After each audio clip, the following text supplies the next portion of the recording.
Well, thank you. I'm very happy to be here this morning and get a chance to talk to you. A historian is always looking for an audience, so anytime you get a chance, we tend to take advantage of it.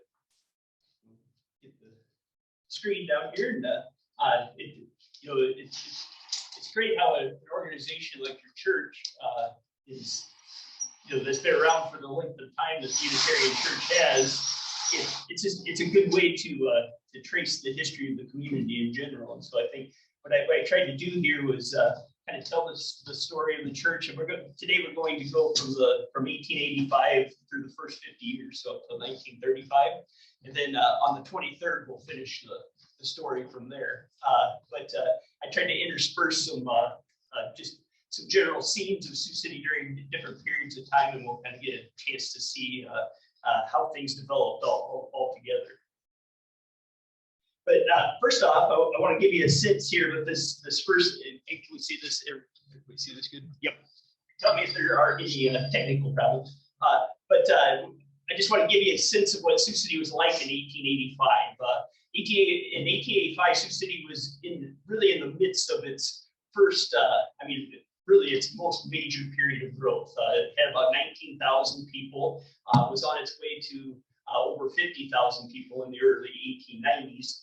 And this picture that you see here was taken from just west of Pearl Street on 4th Street, and you're looking to the east on 4th. And this is in the summer of 1885. If you look at the distance, you see an arch, and that's at 4th and Pierce Street, and that was in honor of Ulysses S. Grant, the Civil War general and former president who had just passed away. And so that's the way that Sioux Cityans were honoring him.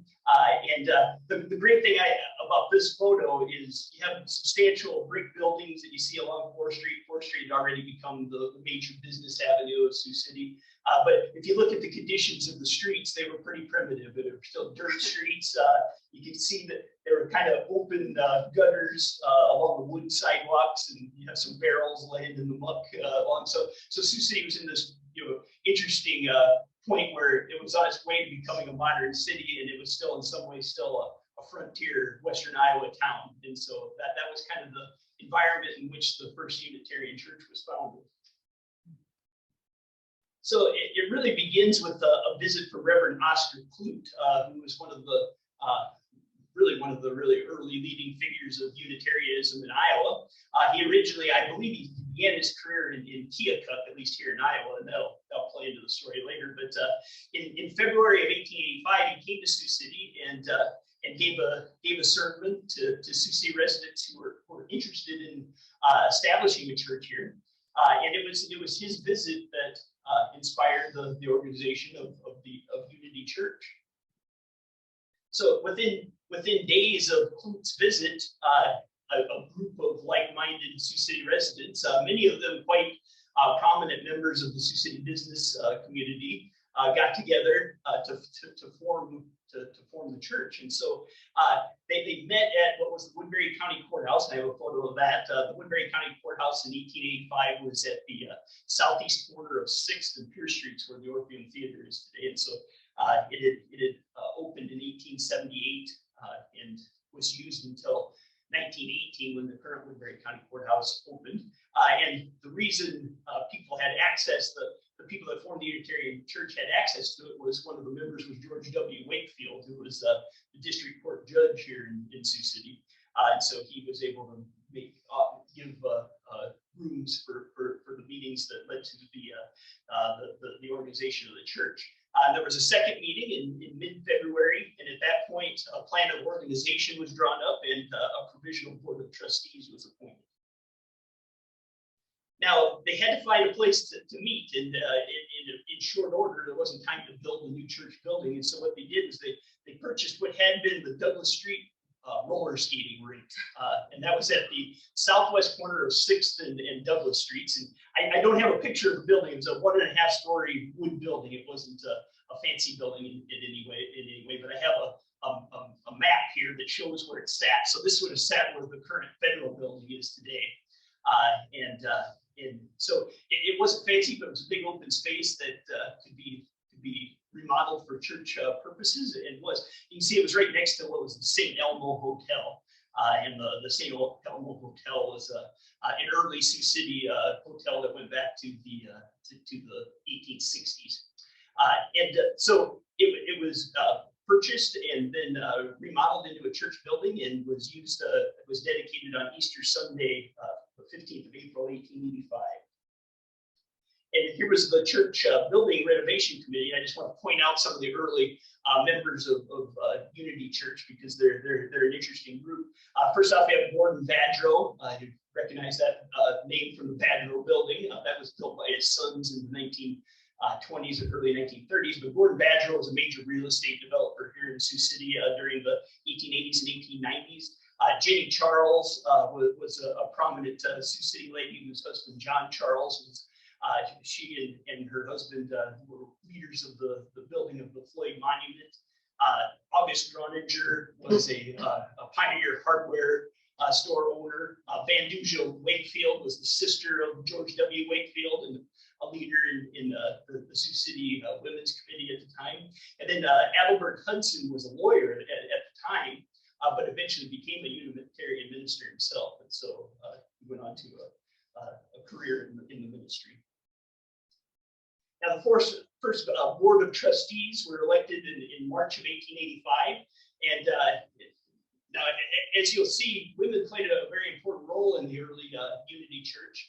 But a lot of some of the Unitarian or some of the leadership positions, though, were pretty much confined to men. And so there was there was this kind of interesting way boundaries were being pushed at this time in some ways, and then less so in others. But the first board of trustees, Dr. William Smith, who was really a driver in the founding of the church. Probably those of you that remember Smith School on the west side on Rebecca Streets, that was built on the site of his house in an area known as Smith's Villa. So that's where Dr. Smith's name comes from. He was one of Sioux City's earliest doctors, came here in the 1850s. I don't have a real good picture of Edward Bucknam, but he was a real estate developer. I had to take this from a group photo in an old newspaper article. But another prominent businessman, Craig Wright, was a prominent businessman as well, and a real estate developer, particularly important in developing areas of the west side. And then Judge George W. Wakefield, who was really a leader in all kinds of cultural activities in Sioux City from the 1860s into the early 1900s. A lot of these people were very important, for instance, to me personally, because they were involved in founding the Sioux City Scientific Association, which over the years became the Sioux City Public Museum. And so they were very civic-minded people.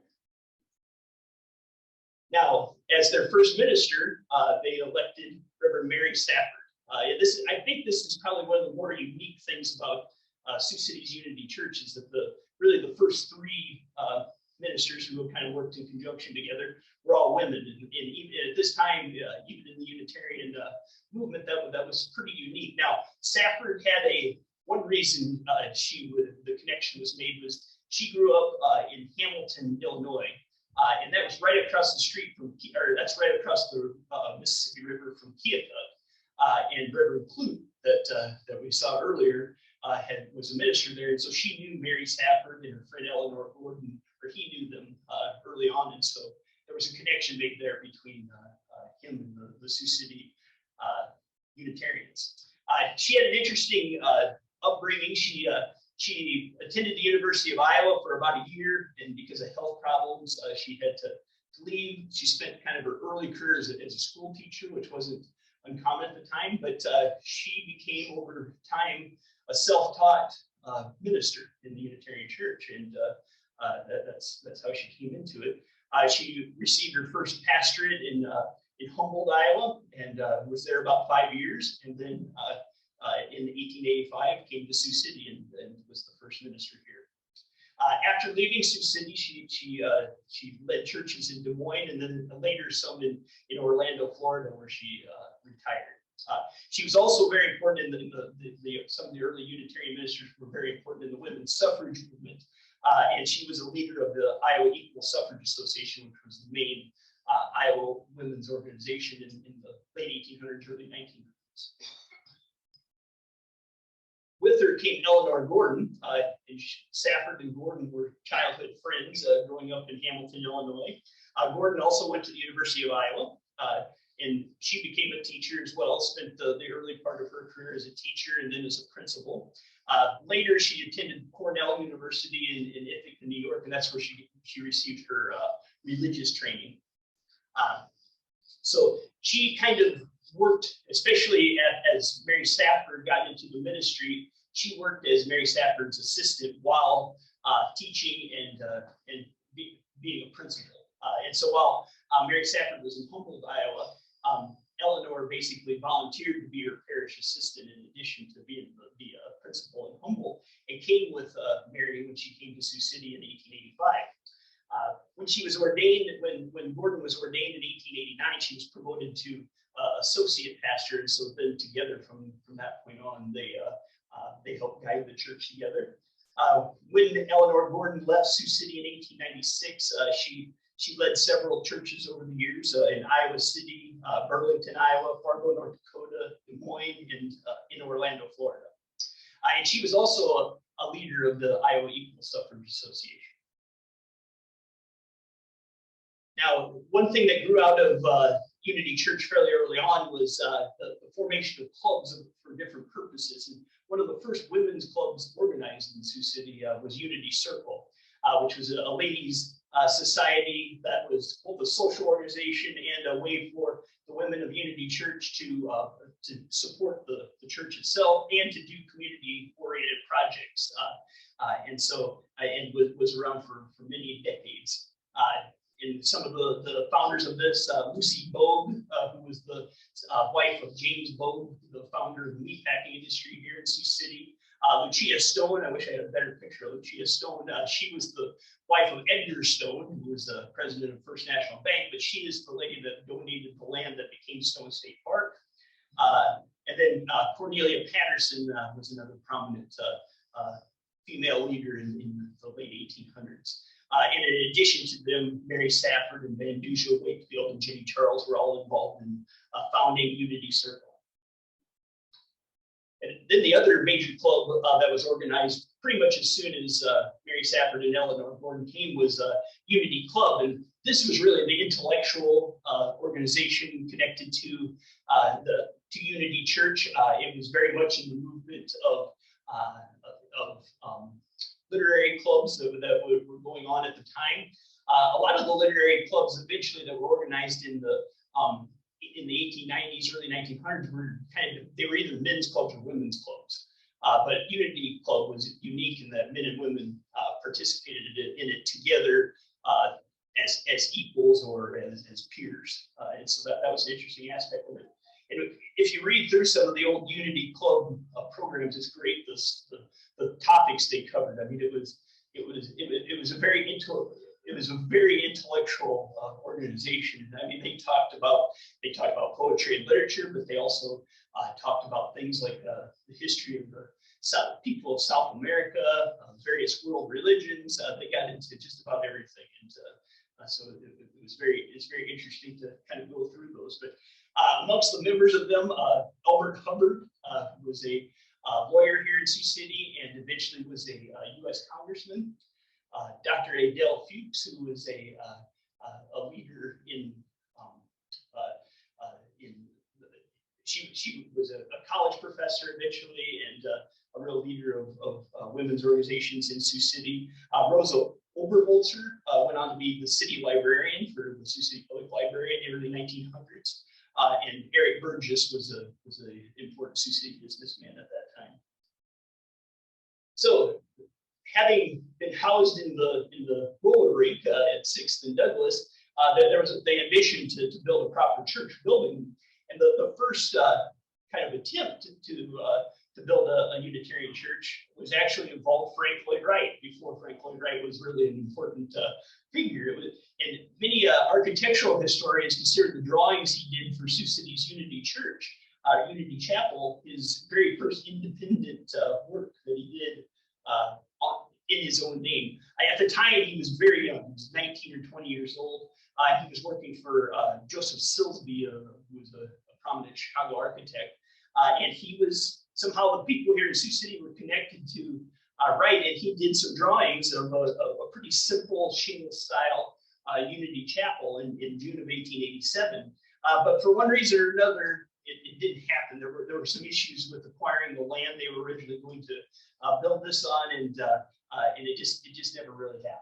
And at the time, Frank Lloyd Wright's career was kind of it's in its early stages. He was bouncing from one architectural firm to the other.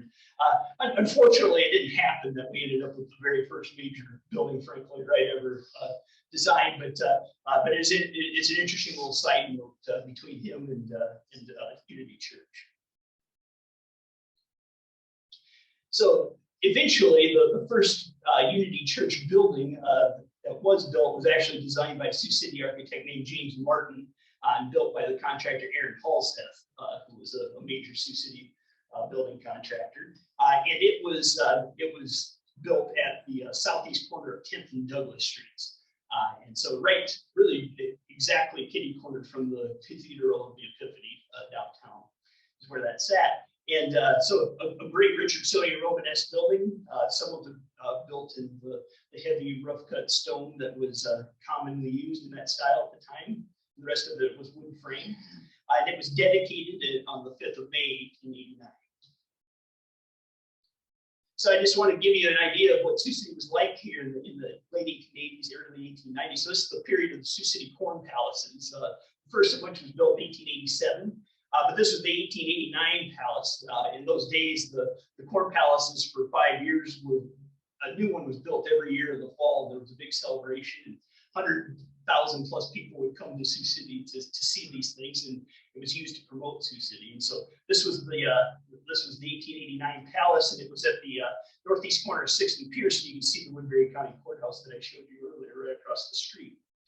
They had several great views that were taken from that palace. This one's looking to the south of west, and so you're looking kind of toward the Prospect Hill area and the Missouri River. And I love this one because of it's that great view of the Missouri River the way it was before the rechanneling of the 1940s, 1950s, and so you see how wide it was and how different the riverfront was in those days. Here's a picture more looking straight south. Right down Pierce Street, the big building right in the foreground is the Iowa Block, which was just being constructed at that time. And across the river were the very beginnings of what became South Sioux City, Nebraska. That was the city of Covington. And there was another little town called Stanton right next door. And so they were just being built, but there was no bridge at this time over to that side of the river. And so you had to go either on a ferry or eventually they built a pontoon bridge across to the Nebraska side. And here we have a view looking to the southeast. And in this view, you can see the South Bottoms area along the river, and then in the distance, the stockyards and meatpacking industry that had already formed at that time. It was a major part of the Sioux City economy. Here we have a view from it straight to the north, looking up Pierce Street to the north side. And you can see how the very far northern reaches of Sioux City were just being developed into residential neighborhoods, and they were cutting down and creating the hills on the north side. So one of the first things that was done to improve the new building was the installation of pipe organ. So money was raised, and a pipe organ was installed in December of 1889. And so here we have a picture. It's not the greatest picture. I could take this from an old anniversary booklet for the Unitarian Church. So the third female minister that Unity Church employed was Marie Jenny, and eventually Marie Jenny Howe. And she was born in Syracuse, New York. She went to college at the Meadville, Pennsylvania Theological School. And Meadville was kind of the main Unitarian seminary at that time. And eventually in the 1920s, it moved to the University of Chicago and became the Meadville Lombard Theological School. So she was the first of Sioux City's ministers to come from the Meadville Seminary. She replaced Eleanor Gordon as Mary Stafford's parish assistant, and then she was ordained in 1898 and became the associate pastor for a couple of years. She followed Mary Stafford to Des Moines in 1889. But then in 1904, she got married to Frederick Howe, who was a lawyer from Cleveland and a civic reformer. And they, in 1910, moved to New York, and she was really prominent in the women's rights movement, in the women's suffrage movement, particularly the more kind of radical wing of it, the suffragette wing. And she founded a club called the Heterodoxy Club that was a major women's rights organization throughout the early 20th century. Here's a great picture we have of the sometimes they're called the Iowa Sisterhood, of Safford, Gordon, and region. So after Safford left, the next minister was Walter Vail, and he was from Cincinnati, Ohio, and he originally had gone to Tufts Divinity School in Medford, Massachusetts, which was more of a Universalist seminary, and indeed he spent the first part of his career as a Universalist minister. At the time, they were kind of, there was some association, but they were different paths at that time that were not a united movement at all. But he switched to Unitarianism a few years before coming to Sioux City, and came to Sioux City from Atlanta, Georgia, and was the minister here for a couple of years in the early 1900s. Unfortunately, Reverend Vail had suffered from ill health for quite a bit of his life, and he left Sioux City and returned to Wichita for a few years before passing away. And here's just another view of Unity Church. You can see some of the vines growing on the Douglas Street side of the building. Jesse D.O. Powers was the next minister from Scott, Michigan. He was a graduate of Meadville, Pennsylvania. Came to Sioux City from Kennebunk, Maine, and was here from 1901 to 1907. After leaving Sioux City, he went out to Seattle and eventually founded an independent church there that he led for the remainder of his career. Here's a fun little picture. I don't know what this group was, but many of the members of this group were a part of the Unitarian Church, so I assumed it was a group maybe directly connected. But it's some type of young adults group where they're dressed up as different characters, and the picture lists all the different characters that they're playing. But one lady's an Indian princess, another person is a clown. They're just all kinds of characters. So there's a lot of fun stuff like this that you find in pictures of the early church. The Unity Church parsonage was dedicated in November of 1902, and it was located right to the east of the church itself. And I didn't have a real good photo of it. You can see it was a decent sized kind of 4-square house like we have right connected to your property right now. It was dedicated, so that was where the minister could live. It was right on the same lot as the church itself. Unity Guild was another early club, women's club connected to the church. It was more for the younger ladies of Unity Church, so it was kind of an outgrowth of Unity Circle, which would have been the older ladies at the time. And among the members, Marie Bevier, who was part of the group we saw before, Bertha Wakefield, who was a daughter of George Wakefield, and Anne Bruin, who was the daughter of Sioux City grocer. Trying to think of his first name, Mr. Bruin, the grocery store downtown. But their early project was to get stained glass windows for the church. It didn't originally have them, so they worked and did different projects to raise money. And finally, in September of 1906, the church was adorned with stained glass windows for the first time. Now, I really wish I had a better picture of this, but this is the Sioux City Political Equality Club, which was the local women's suffrage organization in 1907. And at that time, they staged a satirical play called "Put to the Test," which all the characters were played by women, but both men's and women's. And you can kind of get a sense of, you got mustaches going on and everything. But this is a play showing that women have the capacity to be responsible citizens and should be endowed with the right to vote. And so that was what was going on here in Sioux City with that. And it was performed at Unity Church. While Eleanor Gordon was the president of the Iowa Equal Suffrage Association in 1908, the first suffrage march in Iowa occurred in Boone, Iowa, and so this was something she was part of organizing. And it was the third suffrage parade in the United States. So at that time, parades like this were considered they were considered a fairly radical move, at that time to go out and parade through town on an issue. But it was a very successful event, attracted a lot of people, and the leader of the National American Women's Suffrage Association at the time, Anna Howard Shaw, came in and spoke at the event. So there's very much a connection to the overall suffrage movement and the Sioux City Unity Church.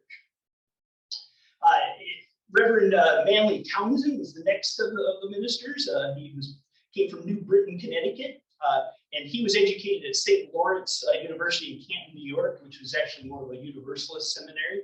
And he started out on the Universalist side, but switched to Unitarianism and came to Sioux City from Randolph, Massachusetts, and was a minister here from 1908 to 1912, and went on to many other pastorates around the country. But one of the things he was probably best known at, besides being a minister, was he was considered quite an authority on bird life and was a well-known lecturer on the topic. Actually, kind of national renown. He was the founder of the New Hampshire Audubon Society. Next minister, Reverend Robert D. Van Tassel, born in Jefferson, New York, another graduate of St. Lawrence University, and then the Canton Theological Seminary, which was part of St. Lawrence. So again, started out in the Universalist tradition, but switched. Actually, Sioux City was his first and only Unitarian pastorate, and he was here for about 5 years until 1917. When he resigned his position in Sioux City, he went into the business field, and he remained a private businessman at that point for the rest of his career. And I wanted to show you a few pictures of what Sioux City was like in the 19-teens. We have a picture here on Pierce Street, looking to the north toward 4th Street, and you can see Davidson's department store on the left, which eventually became the Yonkers department store. And you can see the Martin Hotel in the different distance at the northeast corner of 4th and Pierce Streets. And so you can see downtown. At this point, the streets had been paved, and Sioux City had grown a lot by 1913. Just another view on 4th Street. This was the north side of Douglas Streets, where eventually all the dime stores used to be, like Woolworths and Christie's and such.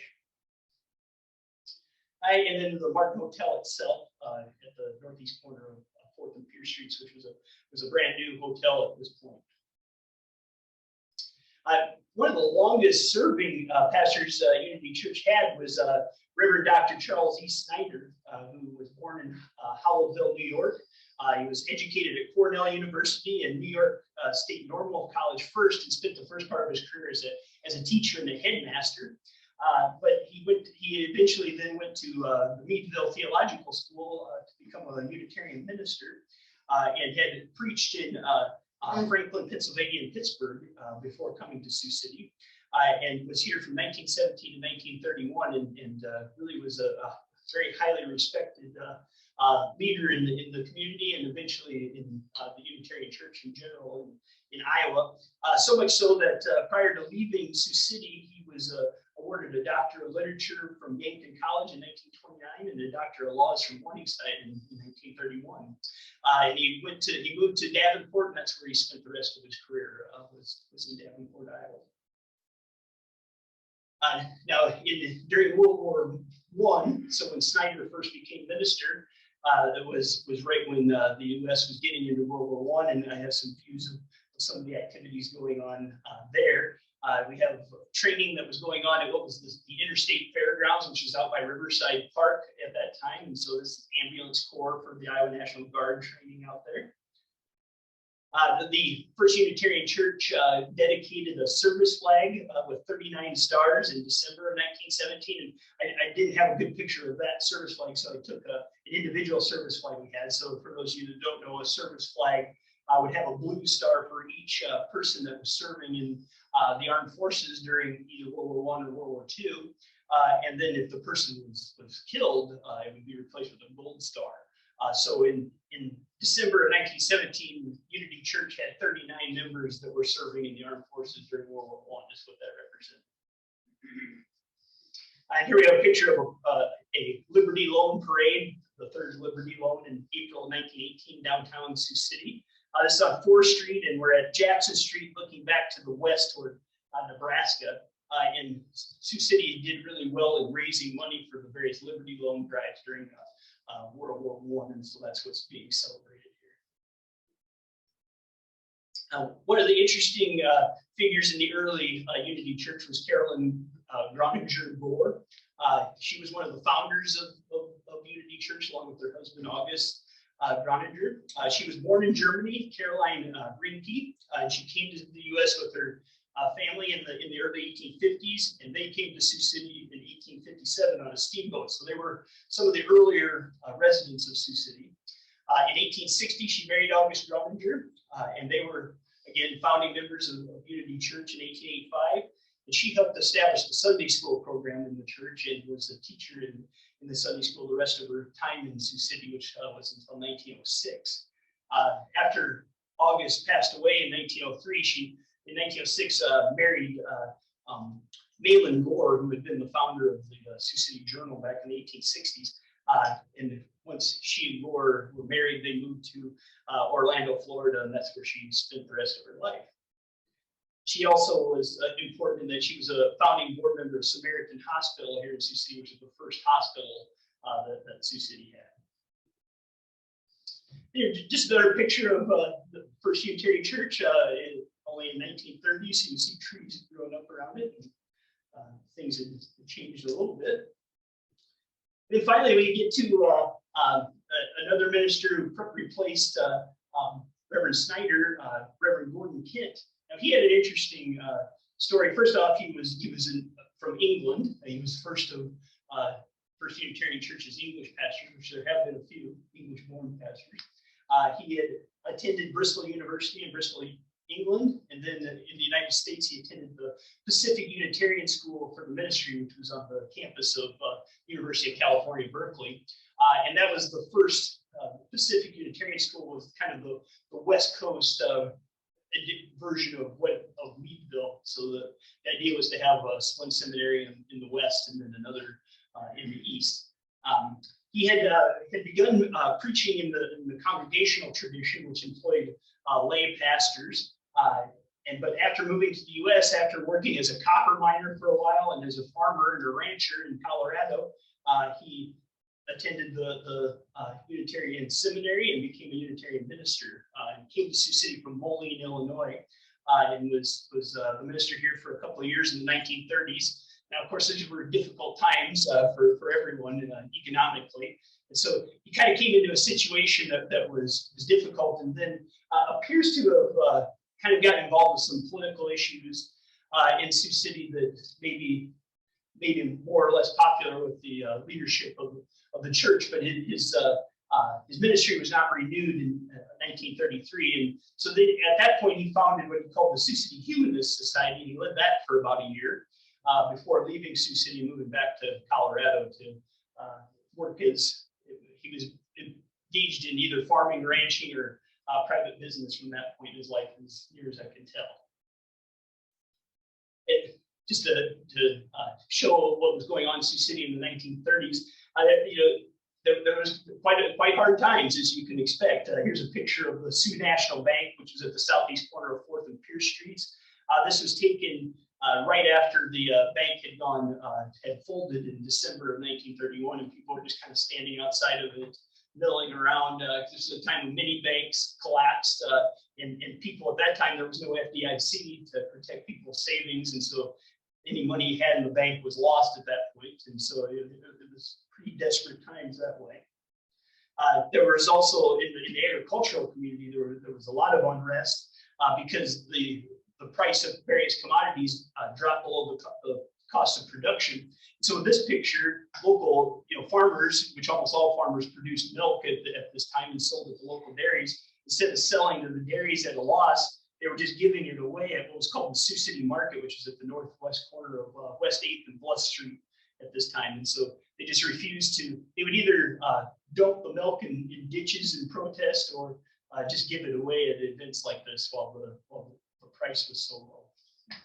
Here's a picture out of what was called the Social Agencies Building, which was right behind City Hall, which at that time was at the northwest corner of 6th and Douglas Streets. And so whatever help that could come from the local government, state government, people were lined up for help here in this 1932 photo. So that's kind of the situation that was going on economically in Sioux City at this time. So needless to say, it was difficult times for all organizations, including a church like First Unitarian. Now, finally, our last minister or pair of ministers I'm going to talk about are Reverend James DeHeer and his wife Elizabeth. So they were a husband-wife team. James was born in Chicago and attended the University of Chicago. And by that point, Meadville had moved to Chicago, so he attended the Chicago version of that. And Sioux City was his first pastorate. And actually, near as I could tell, it was his only pastorate that he ever held.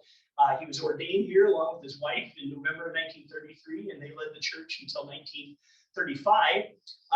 And after that, he seems to have had actually quite an interesting career in academia.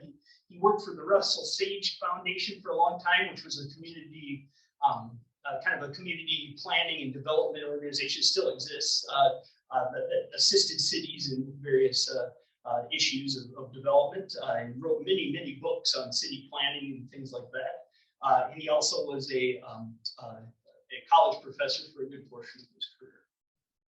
And then his wife, Elizabeth, who was born in Wakefield, Massachusetts, and had attended Connecticut College for the women, or for women in New London, Connecticut.